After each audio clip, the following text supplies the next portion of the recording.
বিখ্যাত চা তৈরি করার কারিগর আশিক মিয়া। উনি প্রতিদিন অ্যাভারেজে প্রায় ৩,০০০ কাপ চা তৈরি করে থাকেন বাজিতনগর গ্রামের বাজারে।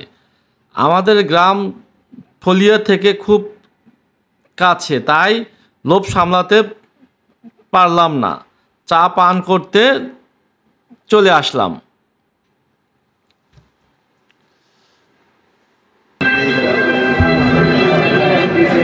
অসাধারণ স্বাদ।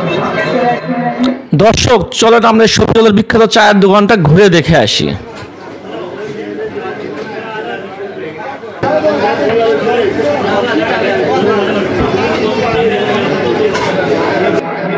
বাজিতনগর গ্রামটির পোস্ট অফিস হলো জুমার বাড়ি, থানা শাখাটা জেলা গাইবান্ধা।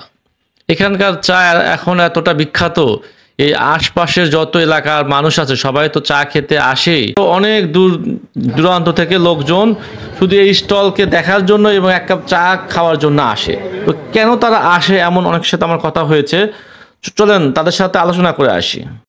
এখানে চা খুব সুন্দর এবং মনোমুগ্ধকর পরিবেশ, গ্রামীণ পরিবেশ। আমি সুদূর বগুড়া থেকে এখানে চা খেতে আসছি। বগুড়া থেকে আপনি আসছেন চা খেতে? বগুড়া থেকে চা খেতে আসছি।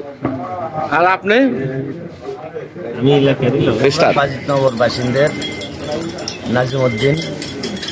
এখানে আমরা চার দোকানে ৩,০০০ কাপ চা বিক্রি হয়। এখানে চা খুব ভালো চলে। দর্শক, চলেন আমরা সেই বিখ্যাত চা তৈরি করার পদ্ধতিটা একবার দেখে আসি।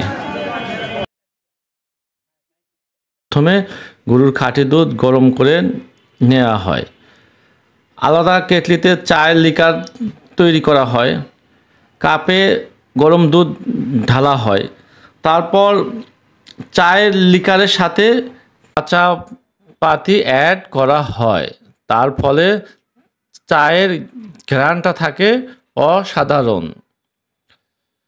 যেহেতু এই গাইবান্ধা অঞ্চলে গরুর দুধের দাম অনেক কম, তাই কোনো পানি বা গুঁড়া দুধ মিক্সড করার কোনো দরকার হয় না। আপনারা যদি এই শাখাটা জুমার বাড়ি এই বাজিতনগরের আশপাশে কখনো যান, অবশ্যই এই বিখ্যাত চায়ের দোকানে এক কাপ চা পান করে আসবেন। দর্শক, চলুন আমরা এখন কথা বলে আসি এই দোকানের প্রধান উদ্যোক্তা এবং মালিকের সাথে। বলেন আপনার নামটা একটু বলেন। শফিকুল ইসলাম। এই দোকানে কত কাপ চা বিক্রি হয় প্রতিদিন? ২,০০০ চা বিক্রি হয় এখানে। এই শাখাটা উপজেলা এর মধ্যে কি আর চা কোথাও বিক্রি হয় না? আমাদের এখানে বেশি বিক্রি হয়। আচ্ছা আচ্ছা। তা আপনি এই চা স্টোর করার উদ্দেশ্য কি আসলে? এই লোকজনের সেবা করার জন্য। আচ্ছা আচ্ছা। লোকজন ভালোবাসার জন্য। তা আপনার জন্য অনেকে থাকলো, শুভকামনা থাকলো, ভালো থাকবেন।